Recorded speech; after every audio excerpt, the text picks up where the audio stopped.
evening and welcome to another edition of the Taco Society Presents. Our table looks a little different this week because Phil had some, I guess, issues at work and he's a little late coming here. We're not sure he's going to make it or not, but we're going to assume he's not. But if he does, he's more than welcome to jump in. But I'm here with my co-host, Sydney Lee. Yeah. How are you, Sydney? I'm okay, thanks. Yeah, and our guest tonight is Patrick Lacey. Thank you for remembering. It's only the fourth time I've been on, so thanks for. You've been on 4 times. I mean, I'm not going to use the term fan favorite on the air. I'm not going to say that, but We'll call you a friend of the show. How's that? I'll take it. That works, I'll huh? take it. I'll take it.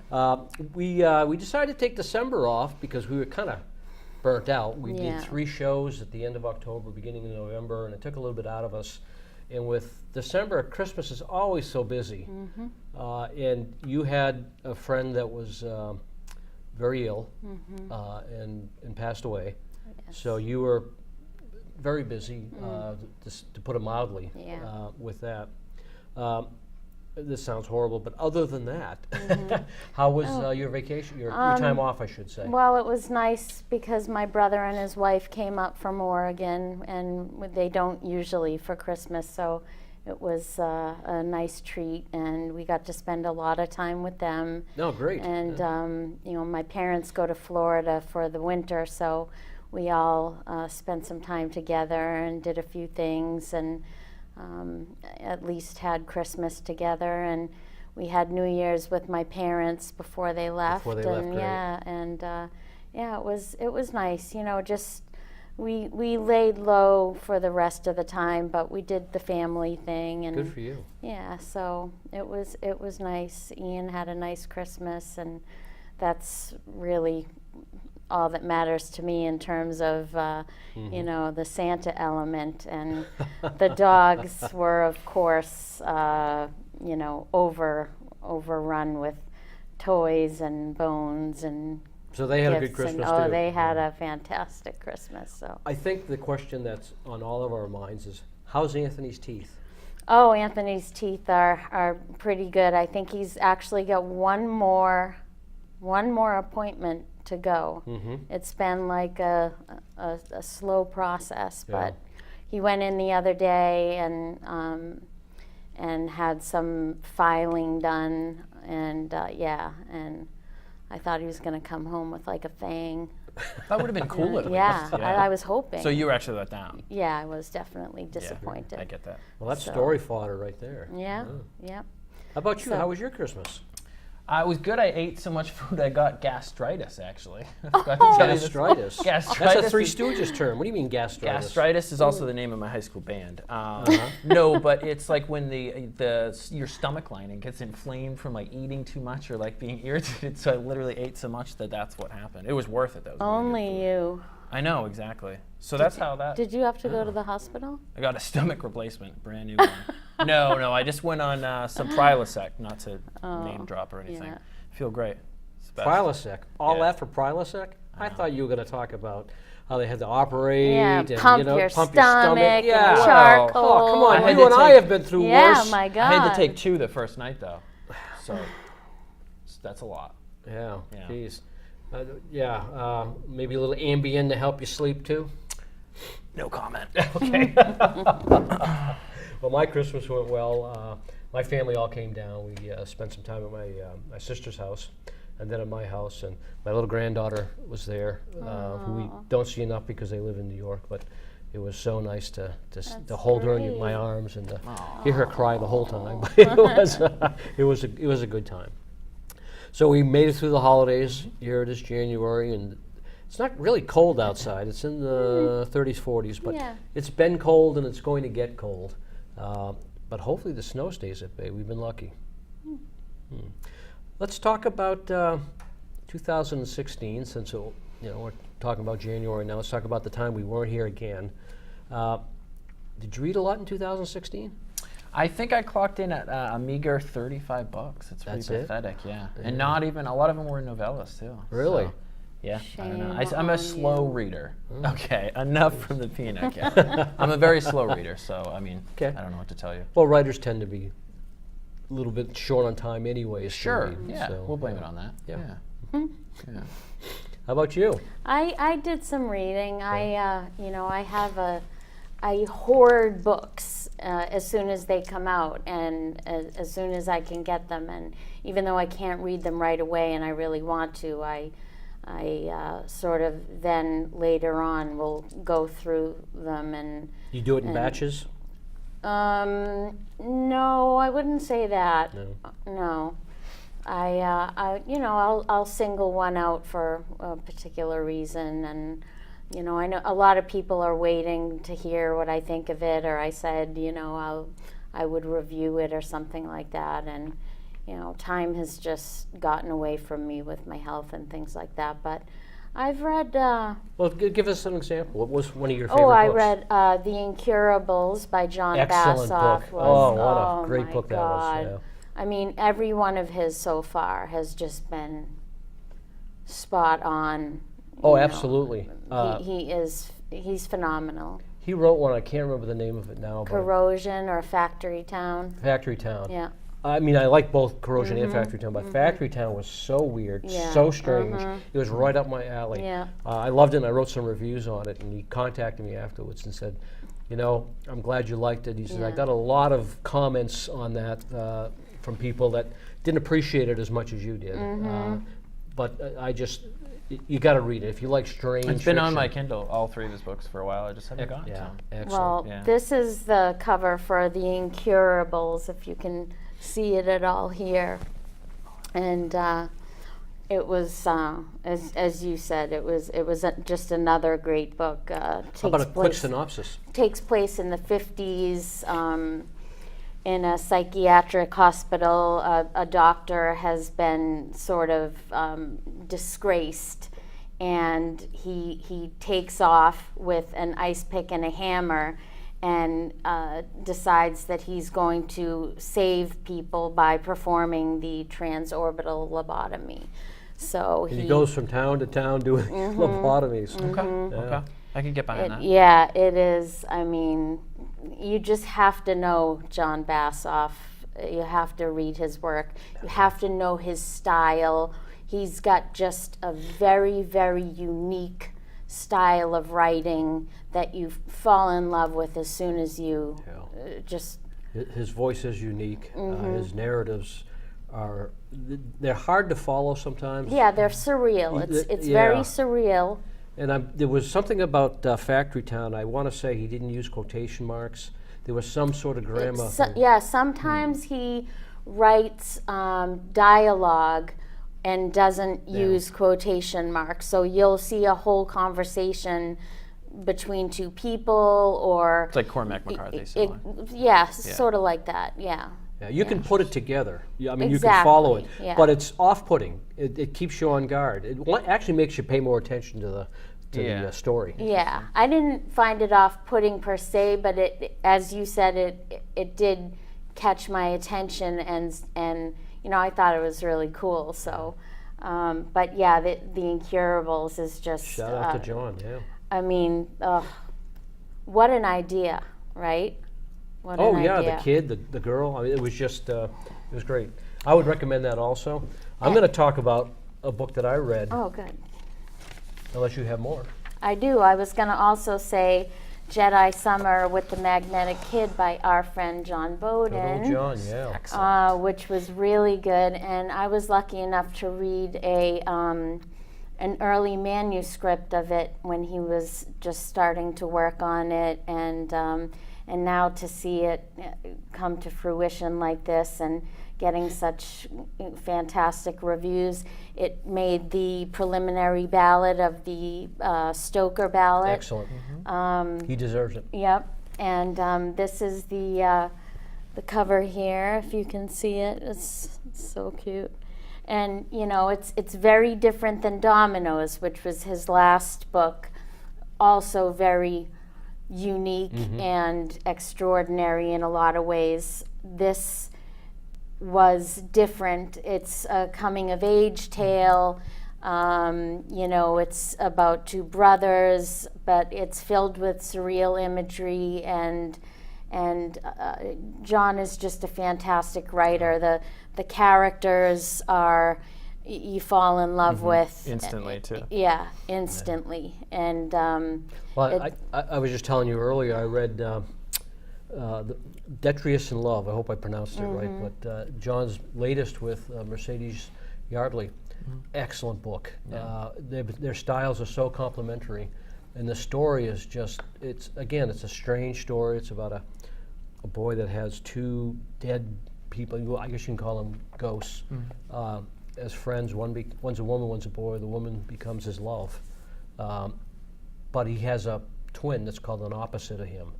And they wind up meeting, and just terrible things happen. Wow. But Say no more. Say no more. It's a great book. I'm sorry, I didn't mean to interrupt you. No, you didn't. No. So it's just about it's about life and love and growing up and about facing reality and Good for John. tragedy. Yeah, good. Yeah. Yeah. Excellent, right? Nice guy too. Oh, Just he's the best. salt of He's the the earth, best. yeah. So I'm very happy for him. I've got a couple books. I'm going to read a little bit. As you probably noticed, I have a cold, so I thought if I yeah, I know. If I put my thoughts down on paper and read them, it would save my voice a little bit. And I'm a little foggy brain, so excuse me if I say the wrong thing tonight or No judgment. drool or whatever. Okay.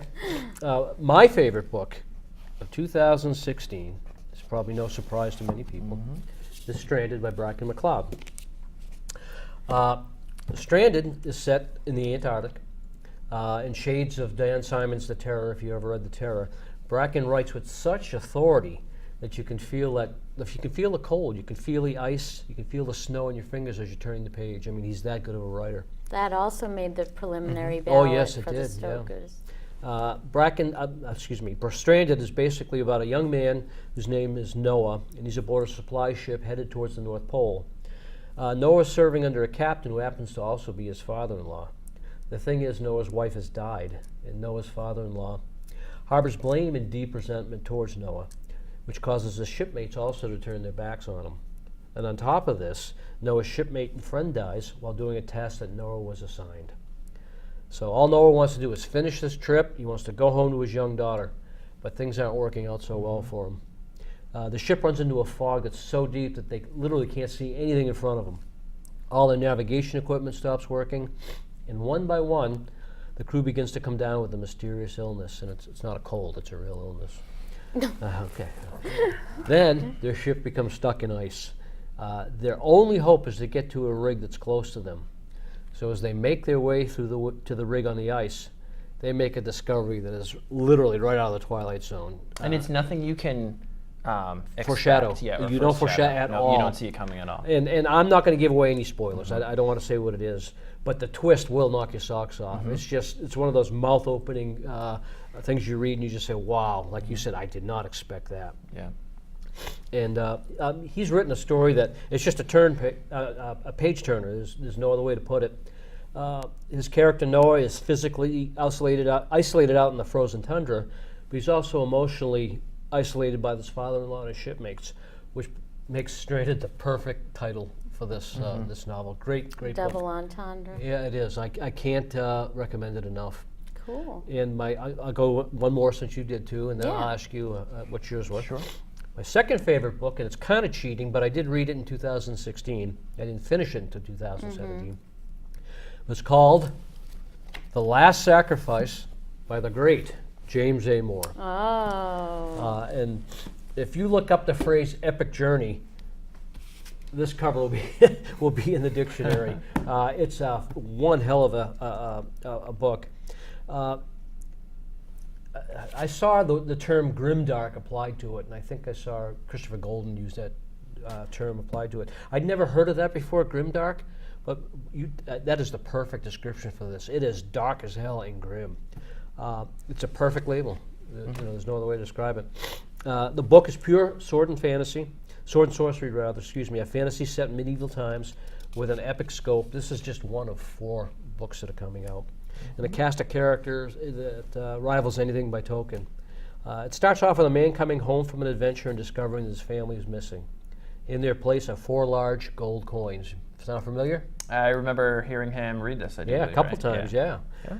He read it at one of our readings here, and a reading at... The book fair, right? Did he read no, it? he read it here on the show. Oh, okay. And he also read it at Weird. The Weird, yep, in Yep. Salem. Yep. These coins are payment for the use of his family as a sacrifice to the gods. The practice has been accepted by the people. In return, they are spared the wrath of those gods. But this man, he doesn't care if these practices have been accepted or not. He wants his family back. He rides to save them with a squad of friends. Again, things don't turn out too well. Afterwards, the gods are angry, and they're going to make the entire world pay for the actions of this man. And you wouldn't believe the characters, the creatures, the undead. He's just stocked this book with a cast of characters and a cast of creatures that'll, just chills you. You just enjoy reading it so much. I can't. If you like fantasy, The Last Sacrifice is the book to get. Your turn. What'd you like? So Dreamwoods by Never heard of it. Wrong. Okay. Never No, I'm heard just of it. kidding. I'm going to give a quick shout out to Greener Pastures by Mike. It's either Michael Wehunt or Wayhunt. I guess write to the show. Email both of these guys and tell them what you think it is, and maybe we'll give you a prize or something. But I think it's Wehunt. That's what I've heard. That's out through Shock Totem's publication, and that's essentially, I think it's like 10 or 12 short weird fiction stories. Did he? I think he made the ballot, right? I saw him on here. I want to say yes. Is it short? It would be a short story collection, or maybe he Yeah. just got like one story. Superior achievement in nonfiction. Okay, we're out of time now, so we're... Yeah, exactly. But no, ahead, so there are keep two going. stories in particular I just want to quickly mention. One is kind of a play on the found footage genre of movies, and it takes place in a haunted house, or is it really haunted? And it's a great example of characters completely sort of losing their minds, so that by the end of this story, stuff has gotten so bonkers that you feel like you, as the reader, have gone crazy with the characters. Wow. It's a perfect example of that, and it really, really gets under your skin. This is a creepy collection. Sounds great. I like his writing. It's so good, Yeah. and it's very character-driven for weird fiction. But my favorite story in it involves a trucker that sort of pulls over for the night. He goes in a truck stop diner, and he's eating dinner across from another trucker who's talking about hearing his dead mother over his radio talking to him. And as they're discussing this, this sort of like heady concept of like the universe, very, very weird fiction-esque, comes up. And the lights outside the diner are systematically going off and getting closer and closer. And it literally talking about it, like the hair on my arms is coming up. It's so creepy. So I'd say that not only was my favorite book of last year, but one of my short story collections of all time. Yeah, that's It's on here fantastic. for phenomenal. fiction collection. It is on there. Okay, Yeah. excellent. Way to go, Wehunt. I think it's Wehunt. We're going to jump because we are running out of time to what you have. You've got a list of nominees for Oh the yeah, Circle Awards. just a few shout outs to those who made the preliminary ballot for the Bram Stoker Awards. Superior Achievement in a Novel, John Langan for The Fisherman, Bracken McLeod for Stranded, Norman Prentice for Odd Adventures with Your Other Father, and Paul Tremblay, who we all love, Disappearance at Devil's Rock. First novel, Greg Chapman for Hollow House. I really love Greg's writing. He's a great guy and an incredible artist as well. Tom Deedy for Haven, who we had on the show and featured. Young adult novel, Maria Alexander for Snowed from Raw Dog Screaming Press. Graphic novel, Joe Lansdale and Mark Miller won the Steam Man. Long fiction, Paul Michael Anderson, Bones Are Made to Be Broken from Written Backwards. John Bowden, Jedi Summer with the Magnetic Kid. We're so happy about that, and that's out through Postmortem Press. Josh Mallerman, who we all love, The Jupiter Drop, and that's in You Human from Written Backwards. That's long fiction as well. Mark Matthews, a very good friend of mine, All Smoke Rises, Milk Blood Redux, and that's from Wicked Run Press. Superior Achievement in Short Fiction, here's the tough one. We'll stop after that. Okay, Michael Bailey, Time is a Face on the Water, which is That's your buddy, yeah. incredible. Christopher Golden, The Bad Hour, and fiction collection Gene O'Neill for Gene. Lethal Birds. Yeah. Yeah. Gene, excellent Yeah. writer. So congratulations to everybody who made Yes. the preliminary ballot. And vote if you are an HWA member. Vote, vote, vote. We got 1 minute left, so what I'm going to do is promote myself. My book called Dreamwood. We'll edit that. Actually, I did have a novella come out. It's in triplicity. You can get that from Booze and Books Publishing. All right. I also have a story with Phil, who's not here, in Dark Passages 2. Someone else you know has a story in that as well. I can't. His name escapes me. Lacey, Patrick. Yeah, I heard Lacey? it's really good. Yeah. That's just what I've heard. I don't Yeah. know. Actually, I really enjoyed your story in I this. appreciate that. really Thank you. did. Thank you. And I also had another one come out, and I didn't bring it with me. It's called The Reverend's Wife, and it was in Pain Freak. Nice. That's Right, out. yes. So, And I had a poem in the Horror Writers Association Poetry Showcase Volume 2, and Yeah, when I great. got it in the mail, Great. I found out they chose it as the anchor poem. yeah. Right next to Excellent. Tom Piccirilli's tribute, because he passed away Yeah. while it was being Yeah. published. So Good it's for you. called Lonely at the Skin Opera is the poem. That's So, quite the title. Yeah, exactly. yeah. Okay. Anything else before we? No, I just go to wanted to break? say thanks to Peter Adam Solomon for doing that. He was the editor, and I want to thank him for choosing my poem and placing it there. Great. Yeah. Congratulations. Thank you, and you guys too for all of your accomplishments. Well, you. Yeah. I saw that one coming. It's fine. We're going to take a break, and we'll be back in a minute.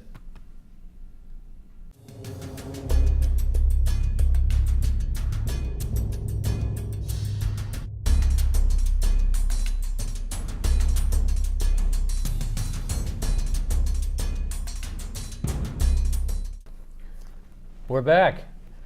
We got Patrick with us again. Again. You didn't leave. No, I've been here the whole overnight. In fact, slept here. Slept here. We tried Can't and get enough of you tried guys. and Well, tried to get rid of him. We did. He made it through the first part. We were kind of hoping that you would take off. You're gonna have to try harder. Than We're that. stuck. Yeah. Patrick Lacey was born and raised in a haunted house. He spends his night and weekends writing about things that make the general public uncomfortable. You're pretty good at making people uncomfortable. Never mind in your writing, but Just you know, in general. everyday life, it's even worse, actually. That's so. that's my point. Yeah, Yeah. yeah. He lives in Massachusetts with his Pomeranian. That's a dog. Most of the time, yeah. Yeah. Okay. Usually, His cat and his muse, who is likely trying to kill him. probably. Most people are. Female, male. Sure. Okay. You can find Patrick on Facebook, Twitter, his website, and on a poster in the post office.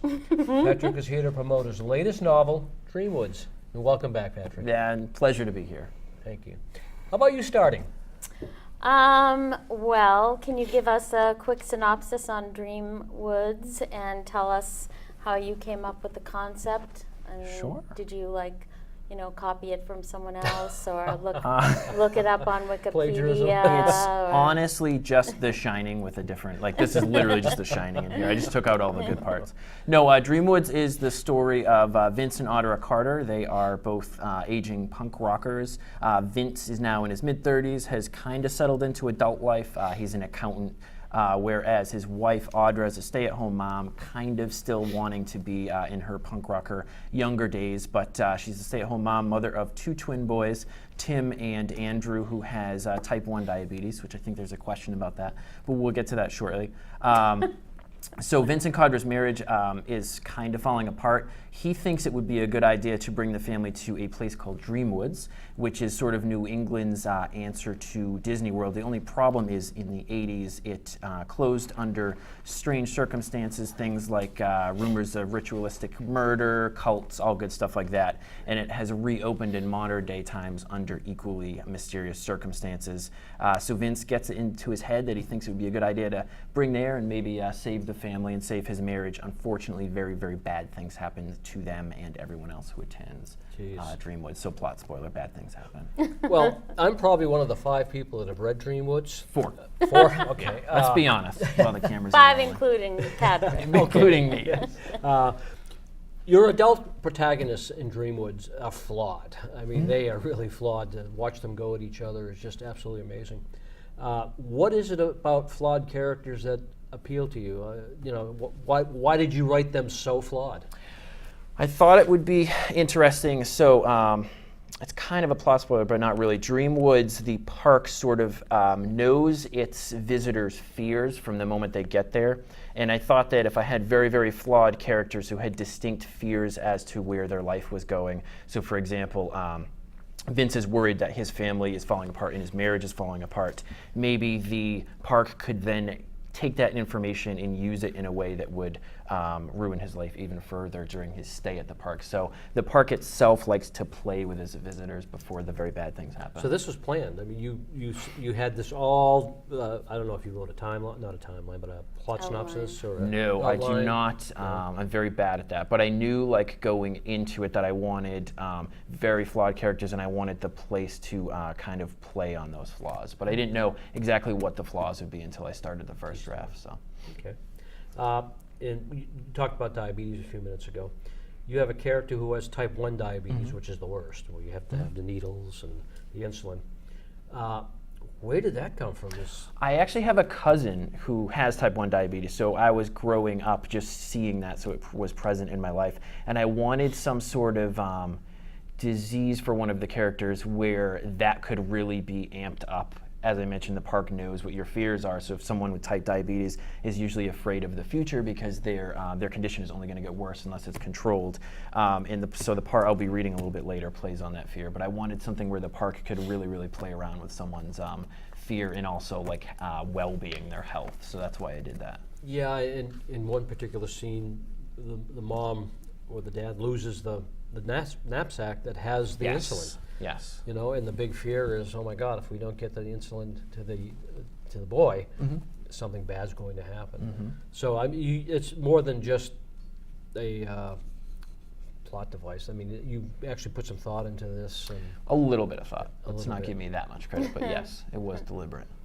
Do you have any health issues Um, besides your let's hear it. post-holiday gastritis? The gastritis is good. No, acid reflux. You know, I get really bad heartburn, a little bit of high cholesterol, but nothing I can't handle. So, yeah. Okay. Let's get back to Dreamwoods. Okay. Regina, the reporter. Yes, She's quite the character. she is. You've got her loaded with tattoos. You have lots of tattoos. Is there a coincidence? I wouldn't. First of all, I would not. I have one tattoo, folks. Well, 2 tattoos, but they do stretch down to here. I don't know. I thought that would also be interesting because as the character is getting older, they've covered themselves with tattoos, and they're settling into adult life, but they have this physical reminder of what their younger days were, and they can't really get rid of them. It's one thing to get rid of a small tattoo, but they essentially have a bodysuit, so you can't really, I mean, I guess you could remove that, but it's going to take years and years. So they're kind of not quite running from their past, but they're trying to, I guess they are kind of running from the past, and it's hard to outrun that when you have like a constant reminder of your younger punk rock days. Yeah, I didn't see her so much as running from her past as trying to come to terms with it. I suppose you could say that, yeah. Yeah, and the tattoos were a good reminder of why she had to keep going back. Yes. Because she was a young person. Yeah. She did have her boyfriend who was, I don't want to give away any spoilers. Close call on that. Yeah, I know, thanks. But I just thought, I just didn't know if there was another, more basic meaning behind the tattoos. But you've explained it pretty well, actually. Wow, thank you. Yeah, you're good at that. Well, I'm not here to toot my own horn, but. Yeah, but you are. All right, okay, come on. Okay. One from New England. You're from New England. Coincidence? Maybe not. You mentioned Disney World, Six Yes. Flags, Universals, and Canopy Lake Park. If you're from New England, you know Canopy Lake yeah. Park. I had the feeling when I was reading Dreamwoods that the park was on the smaller scale, like a Canopy Lake Park. Absolutely, yeah. What is that? What you had in mind when you wrote it? Yeah, so I still have not been to Disney World. So I remember when I was a kid, I would beg my parents to go to Disney World, and I finally did. It's more so on Six Flags. And so no offense to anyone involved with Six Flags, but there's something creepy about that place. I don't know if it was just like, Like people died on the rides. there's that. That actually did happen. But also, if anyone remembers the commercial with like the old man, he would get off this bus. That was awful. And it would be like this tour bus on the way to Six Flags. I agree. This old man would I come agree. out with all the visitors, and he'd start Yeah. doing all these like gymnastic style dancing And stuff. the song. Well, and it's really? this weird like '90s like synth pop song is in the background, and I used to have nightmares about Yeah, that guy. that was pretty So for creepy. me, That's funny. yeah. So for me, Six Flags was a creepy place, and that's what I wanted to do with Dreamwood. So hopefully I did it. I don't know. Yeah. Well, while I was reading it, I started out thinking it more of a Busch Gardens or not a Disney World, but something fairly large. But the more I got into it, when you mentioned Canopy Lake, my mind went to that size of it, which it's not a small amusement park, but I could easily see that happening in something at that scale. Yes, a very astute observation. Well, thank you. Yes. Not all your protagonists make it out of Dreamwoods. I won't say who they are, but when you're writing it, do you know who's going to make it, who's not? No, so that's a good question. I knew that not everyone, I couldn't have everyone make it out of the park because I feel like that would be too happy of an ending and too convenient. So I Horror stories don't have happy endings. Exactly. So I narrowed it down to 2 of the characters. I won't say who it was, but I didn't know it was going to happen until the chapter in which it happens. So it was down to the last wire, but I kind of figured one would be possibly more emotionally impactful, I hope. But I literally did not know until I wrote that scene, so it was stressful even for me. Yeah. I personally think that's the way to go, because if you know, again, this is me speaking, a lot of people don't hide the fact that the character's going to wind up dying later on. They foreshadow, and they wind up putting clues in there so you know, and they may not do that on purpose, but they're leaving little bits and pieces here and there for the reader to kind of figure out before it happens. You got a few more questions? I was just going to ask, this is not about Dreamwoods in particular, but, we talked about this last time about how young you are and how much you've accomplished in such a short time. And, we talked about how you got into writing and how much you read and how many times you tried to write certain pieces and things like that before you submitted. But after all you've done up until this point, do you have a dream project, like a fantasy project where you could see yourself just doing something that you really, really love and can't quite accomplish just yet, but To write a book with Tony Tremblay, for sure. No, definitely not. Definitely not. I would say so.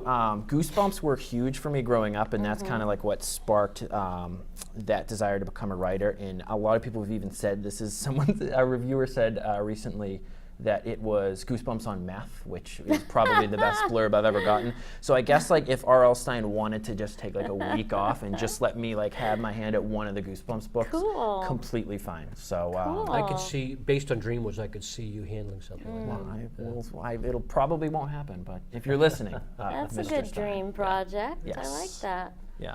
Get something to read for us, huh? I do. It's a quick one. It's a Good. quick one. Yep. This deals with the whole type 1 diabetes thing that we talked about earlier. All you really need to know is the Carters have arrived at Dreamwoods, and The Carters. Vincent, family. Audra Carter. Yep, the family. And so Tim and Andrew, the twin brothers. Andrew is kind of like the bully of the family. He feels like he doesn't get enough attention because Tim has diabetes and his parents are sort of always giving him the attention because of his health issues. So they are in the hotel room. The parents are downstairs eating, and you'll see how Dreamwoods understands what people's fears are. "I'm going to get something to eat from the vending machine," Tim said, shutting off his Nintendo DS and getting up from the bed. "You want anything?" Andrew was watching some action movie on TV. There were army guys fighting giant robots with explosions going off every few seconds. The ground was littered with blood and guts. "No, I'm not hungry. Just don't get anything sweet. Mom will kill you. She says I'm allowed to cheat once in a while. Once in a while, but not every night." He kept his eyes glued to the television.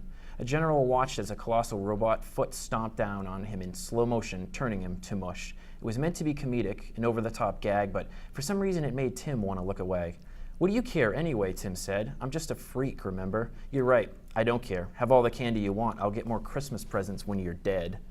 Tim grabbed some change from his pocket and slammed the door behind him, not caring if it woke anyone up, though he doubted it would. Their room seemed to be the only one on the entire floor, and his parents were still drinking with the weird-sounding couple downstairs. The vending machine was down the hall and to the left, past the elevators and stairwell. There were no doors nearby. In fact, there was nothing but walls covered with tacky wallpaper. He thought of the hotel's layout and found it odd there should be nothing in this wing aside from a small room with 2 vending machines and an ice dispenser. He stepped inside and looked at his options. His mother's warnings echoed through his mind. He had a disease, not a cold, not something that could be cured by bubblegum-flavored antibiotics or a bowl of chicken soup. No matter how much he desired sweets, he needed to be responsible.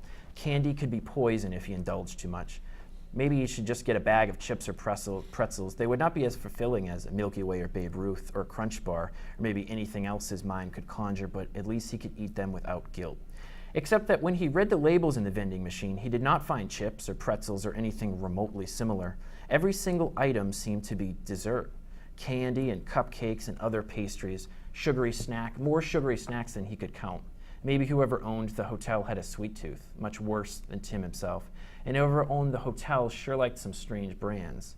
He studied the labels, tried to find a recognizable candy bar, but they were all foreign, like he'd gone on vacation in Hong Kong rather than Weston, Massachusetts. The brand names were strange, to say the least. There was Sugar Eater and Sweet Tooth Suicide. There was Insulin Spiker and Glucose Tarts. He honed in on one in particular, and his skin went prickly. Early Onset Crunch. The words beneath the brand read, "Now with more of your favorite diabetic after effects." There was something wrong with the vending machines. He wondered for a moment if he had drifted off in bed, but when he pinched himself, he felt pain. His stomach began to grumble as if he hadn't just eaten a plate of chicken fingers. He pressed his hand against his abdomen as hunger pains began to fill his midsection. Who cared if he wound up in the hospital? It would be the first time his parents had brought him to the emergency room late at night. He was a burden to them. He wasn't as stupid as his brother made him out to be. He knew his family would lead a much happier life without him. So why not have one last hurrah, one last binge of sugary and delicious arsenic? Where were these thoughts coming from? He reached into his pocket, grabbed some change. So many options, so many ways to die. I'll leave it at that. Whoa. And it is. So, as a diabetic, so many ways to die. That was good. That's right. Yeah, That was great. very Yes. good. Yeah. Actually, we've got I'm going to finish this up with a surprise. We went to a Chinese restaurant in town, went to the bar and asked any one of the women there if they'd like to come and stand behind you. Just sort of awkwardly stand there and peer into the Yeah, camera. we showed them a picture of you. It cost us $50, but we showed found them one. the Was it really this 50? picture of you. That's an older photo that I filled out since then. So, why don't you come on down here? Who are you? Why don't you introduce? Oh, this is Emily, my better half. Definitely. And whoa, okay. You know what? I don't need this abuse on air. Yeah, you do. Okay, you know what? I'm not talking anymore. We'll just sit awkwardly Thank in the middle of the God. camera. Well, thank you very much for coming on the course, show. Thank you for absolutely. making an appearance. Yeah. Nice to meet Yeah, Emily. you can stay here. You can All right. close up the show. I said awkward, so Don't be leave yet. awkward. Like right behind you. Yes, please. Okay. Patrick he's always a wonderful guest. He is a friend of the show. And hopefully he'll come on for a 5th time. Be back next week. Hopefully we'll have Phil back next week too. Yeah, we miss Phil. Yeah, I'm not quite sure what happened. I guess, again, something at work. Yeah, something at work. Yeah. Yeah. So hopefully, Phil, we'll see you soon. We'll at least talk to you before then. And we'll see you sometime in February. Yeah. Thank you, everybody. Thank you.